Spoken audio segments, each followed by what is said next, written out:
Salty A, Adam Oslin here. FNA, 11 a.m. 2 p.m. Sunday mornings, FSR, or Saturday mornings. I can't wait till you fill in for us, Fred. You're in for Kevin, let's say. Did he get it right yet? He's never gotten it right. No, technically it was right. 11 p.m. to 2 a.m. Oh, I did it backwards. Pacific time. Yes. Right, well, So we cross time. over from Friday into Saturday morning. Yes. Friday to Saturday morning. Yeah. Okay, all It's right. Fox Sports Football Saturday, FNA on FSR. You guys are killing it, too, aren't you? Thank you, Fred. And we are. You've gotten some tweets your way. When's Fred coming on? When's he coming on? Rodney came on already. Yeah, apparently. Yeah, well, I'm not invited. Oh, we can't do it this week. Greg Cosell's coming on, Fred. Sorry, you got bumped. Jeez. Next week's the week for sure, though. I swear. Yeah, but I can't do it next week. Now you're out. Yeah. A little payback there, I see. Damn it. Vindictive Fred. Let's start with the Clippers. The Kawhi situation, media day, Ramona Shelburne asking Kawhi questions, and everything went to hell. What That was a happened? beauty. I wouldn't say it went to hell, Fred. Just because she asked 5 questions and it turned into a one-on-one interview out of nowhere when everybody else in the media was like, hey, I got my hand up over here. No, they didn't, Adam. Stop that. They Stop did. that. Hey, no, stop it. Stop it. What's up? They all wanted Kawhi to actually answer the question, which is why I think they let her go and keep asking, because Kawhi dodged that like dodgeball and Vince Vaughn. Well, he dodged the wrench? He danced all over that bad boy, and I mean, I'm okay with it, but still, I think Ramona pressed him, and I think they all let her press him because they all wanted to know the same thing. Well, if I was Ramona, and I'm not, I'm a Clippers employee, I asked Kawhi Leonard about what his goal is for this season. Can't get there. Who's yet. not interested in that? No one.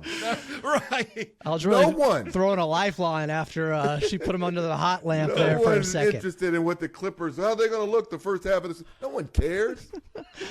No one cares. She got her 5 questions. The problem was she was almost too good or too sophisticated with the first question for her own good, because she's asking him about the business side of it and what was your understanding of the contract with aspiration. And then on the back end, she threw in very quickly, well, did you do anything for them? If she just said that more directly, if she was like specifically saying, what did you endorse? What did you promote? Was there a social media tweet? Was there a commercial you cut that was left on the cutting room floor? Was there anything like that? And that turned into more of a yes and no type of question. I think that would have been more effective. But because she kind of threw a lot at him at once, he could go a different direction with it. He could dodge it like the Matrix a little bit. But obviously, they're not going to answer it. Like, there's an NBA investigation going on right now, and everybody understands that. So I actually thought Kawhi talked a little bit more than I thought he would about it. I thought he'd come right out and say, I'm not going to answer any questions about it. There's an NBA investigation. But he did a little bit, but it was still a little bit evasive, as you would expect, and there wasn't anything that was concrete coming from Kawhi to Ramona there. All right, so nobody's going to say anything about it. I mean, we're going to have to wait till probably there's a report out there that the NBA is not going to get done with this till after the All-Star game, because awkward, it's at Intuit Dome. The Clippers are hosting the All-Star game. So are they going to come down with a punishment against the Clippers should they be found guilty of salary cap circumvention for the team that is hosting the All-Star game in February? No, they'll probably wait till afterwards if there is going to be a punishment. The punishment is going to be, okay, it's not being hosted at Intuit now. It's going to be hosted at the Crypt. Oh, God. Check out those Lakers banners. There's the punishment. Yes. All right, so, but aside from that, as we begin, I like the Clippers roster this year, Adam. What do you think? That's the thing. That what has flown under the radar now is just how good this Clippers team could be. When you account for this, start with this. Kawhi played just 37 games last season. They still won 50. Their backup center was... You say that like it's a shock, though, Adam. Okay, 37, I mean, that's pretty low. He played 68 the year before, at least, Rodney. Come on now. We thought he was going to play at least half of the year. That's less than half. I guess you're right. Well, but he's coming into training camp. He's fully healthy. He's looked great so far, apparently. And then go to their backup center last season was Mo Bamba and Kai Jones. Now they have a starting level center behind Ivica Zubac, who's only getting better, in Brook Lopez. Then you bring in the athletic four that can shoot from the outside they were missing for so long, in John Collins, who fans were clamoring for years. Lawrence Frank went out and got him. It took them trading Norman Powell, but guess what? They were able to get Bradley Beal for cheap because he was bought out by the Phoenix Suns. So really it's like you lost Norman Powell for John Collins and Bradley Beal. And then the cherry on top, CP3 is back with the Clippers, who played 82 games last season and started all 82 see, for that's the San Antonio Spurs. Before you start jumping on, Fred, I'm not. Played Don't 82 do it, Fred. games. No, Fred. and that's what I was going to say. That's what's important for people to remember. He played 82 games last year. At the age of 40.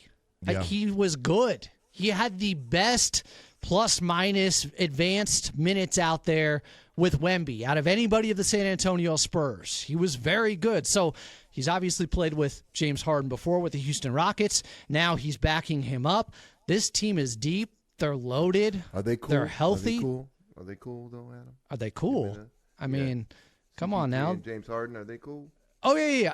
I asked James Harden on Media Day, what was your relationship like post the Houston Rockets tenure with CP3, and how excited are you to be back united with him now with the Clippers? And he said there was a relationship. It wasn't like we were super close because I'm not close with anybody that's outside of my team once they leave. That's just the way it is. He's a competitor like that. But I've seen him laughing and having fun now as training camp started up on Tuesday. They're good. They're good to go. So I think everybody, and what they've been stressing is we've done all the individual stuff. We've got all these accolades. We've done it all except win a championship for a lot of these guys. Right. So most of them are of the same collective mindset. Like, who cares about the individual stats? Let's come together. Let's find a way to stay healthy. And if we're healthy, we have a chance to win it all. All right, let's flip over to the Lakers now. I know there's talk LeBron. They're bringing him along slowly. To me, that is not a big deal at all. What do you expect? Yeah. He's 41 in December. Yeah, what do you expect? It's like, well, everybody should know we're going to bring him along slowly. Why would you do anything but that? Yeah, he's got a glute issue apparently, but whatever. If he plays one preseason game or he doesn't play any, but he's ready for opening night, that's all you need. And if he's only ramping up still the first 2 months of the season where you're keeping his minutes down, who cares? Right. Everything comes down to how you're going to be judged in the playoffs, and that's when you want LeBron James at his best. This isn't hard to figure out. I think it's a smart plan for them. It makes a ton of sense, especially because you got a training camp now with Luka Doncic, who has apparently lost, they're saying 25 pounds. The end of last season, he apparently ballooned up to 270. Now he's at 244. That's what he showed up as. And, plot twist, Nico Harrison, guess who gained weight? Anthony Davis is up 15 pounds. Did you guys see that? AD looks a little chunky.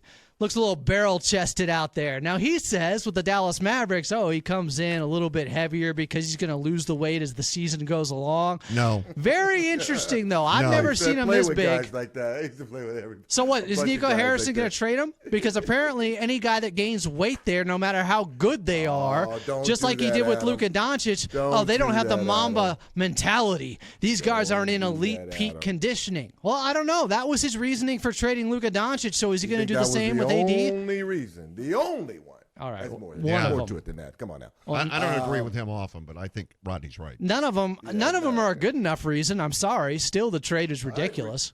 I agree. Adam, on the Laker front, and I'm sure you discussed this before, but just the extension for JJ. Oh, God. Fred. I know you did. I didn't hear it. I want to hear it. The extension for JJ, your thoughts on that and why? Because Fred went off. I think we did 2 hours on that. I don't know if we did 2 hours, but yeah, go ahead, Adam. That was an extended show, apparently, after the extension. What, he signed through 2030 now. I think what the Lakers are trying to do for the first time in a long time is project stability. We have a foundation here. Because Luka Doncic apparently has signed off. He's all in with JJ. He's saying he wants to end his career with him. That's how you get the extension going. Yeah, you fall in love until you don't. Well, your star player likes him. They played together in Dallas for a season. It makes sense. Is that part of the reason Luka also signed an extension this summer? Because that's what's the most important thing. Yeah, no, it's not. What? It had nothing to do with Yeah, JJ. JJ didn't have anything to do with that? No, I'm just saying. Convincing him to No, but sign what that I'm thing? saying is this. JJ had 3 years left on his deal, right? Luka signed a 3-year deal, right? Okay. Why are you making a decision now? You can easily extend JJ after next season with 2 years left. So you've rewarded a guy and extended him for making some playoff mistakes, getting you to the playoffs, but learning on the job, and now we're going to give you a longer deal. No, I don't think that's it at all. I'm not saying I necessarily disagree with you. When a guy has 3 more years and he's a sophomore head coach, let's see how good he is first. While I do think overall it was a very successful rookie campaign from him, despite what happened in the playoffs, because I think a lot of that was just poor roster construction where he didn't trust anybody and didn't have a big man out there and couldn't play Jackson Hayes anymore. So then he just played all his starters the second half of that game 4. It was a little bit unorthodox, but also there's no guarantee that if he doesn't do that, they win the game or something because he's playing some of the guys that he didn't want to play that probably shouldn't have played. So that was a roster issue more than a coaching issue to me. But I hear you, Fred. He's got 3 more years. Yeah, but Make him prove it. I'll also say that players know, and obviously they have a good relationship, and I'm sure LeBron and JJ have a good relationship. So players know. Like outside looking in, we looked at it and go, "What is he doing? Why is he?" But to your point, Adam, he was handcuffed, and he had to do what he had to do. Otherwise, they have no shot, right? Which they didn't, but they have even worse of a shot. Yeah. So from my standpoint, sometimes players will go to bat for the coaches because they don't want to see what happens in sports so often today is an ownership has a quick trigger, right? And they want to fire a guy after a year or 2 or whatever. And that has been the trend in all different leagues. And so to basically shut that down, I'm betting there was some backdoor conversations like, let the guy just be here. Let him be here and build something here. And let's not have a quick trigger finger. And let's give some stability, as you mentioned. It's kind of like, and I know this is different, especially in today's era of college football with NIL and portals and everything. But a coach would always be signed up for at least 4 years. So when he goes out to recruit, he can tell young players that, hey, you're going to be with me the entire time, right? Yep. Whether or not that was actually going to be the case, the coach may move on and to a better job and maybe using that school as a stepping stone or anything like that. But you just want to show we're not dysfunctional. And they look like it at times. Frank Vogel got let go 2 years after winning a championship. Darvin Ham only lasted 2 years. Now they want to establish a culture and a program, and they're saying, this is the J.J. Redick era. We stand on that right now. Right or wrong, Fred, I think that's at least their rationale there, and I'm not going to say it's completely illogical. No, I hear what you're saying, but the J.J. Redick era is underway. There was 4 years. He signed for 4 years to create the era. They could have extended him after the 2nd year, after the 3rd year. Yeah, but they're sending a message, Fred, is what I'm saying. They're sending a message. You could have done that and probably was a smart business decision to wait. But I think that, to Adam's point, it's like we've got a recent history of a quick trigger on our coaches. So Yeah, but to take that out of the equation, we're going to extend them. Okay, so what we're going to do is we're going to protect him from us. Given the fact that we'll fire somebody every 10 minutes, we'll just extend his deal so we can't afford to fire him? Yes. It could also say, if I'm a Laker fan, I wouldn't like to hear this, that we don't have the same level of urgency like we have had in the past. And that's also evident by the fact that they haven't traded those first-round picks. They still have the picks in the Dalton Connect trade for a big man that was eventually rescinded with, Mark Williams with Phoenix. Like, they are taking their time to build something appropriately because they have a star who's only 27, and they feel like they have a wider window now. So it's not win or bust or championship or bust like it typically is with the Lakers organization. By having J.J. Redick on a 5-year deal, it takes a little bit of that pressure off and just showing that, no, we have a way we're going to do this. We're going to grow with him, and we have a young superstar that also is comfortable doing that. Think DeAndre Ayton will be any good? He's saying all the right things. I know he Actions speak louder than words, of course, Fred, but he is saying all the right things. When he comes out at media day, it's like people are saying that this could be my last chance you for him or whatever, because he's on this small contract and he has all the incentive in the world to ball out this season. And he has the capabilities to. He's never lived up to the hype because – first of all, he came into a situation, yes, where he was under the microscope by Fred Roggin. My fault? Yeah. I did this? Fred put him on the hot seat before he played a game. For the Wildcats, you said it then. You didn't like him. I did say it then. Fred. And what was the reasoning, Freddie? I didn't like his attitude. I didn't. I saw him playing college. I didn't like his attitude. Like a hate the face type guy. I just don't. There's something I don't like about this guy. I don't know what it is. Why does he look like that? And by the way, he's got a Funja face. And no. And so far, have I been wrong? No. You're not wrong. Yeah. But you could be proven wrong this season. Good. He could well outperform the $8 million or whatever they're paying him with the Lakers. And that was a big get for them because they lost out on Brook Lopez, who they were looking at, who went across town to the Clippers, obviously. He could outperform his contract, and he could easily do that playing next to Luka Doncic. Everything is set up for him to have a career type of season. They need him desperately too, and especially on the defensive end. I have no issues with the Lakers and what they're going to be on the offensive end. They're going to be a top 10, probably top 5 offense. How good can they be on the defensive end? Well, a lot of that is about your defensive anchor and your center position in DeAndre Ayton, who has the ability to, but it's about buying in now. It's about actually wanting to.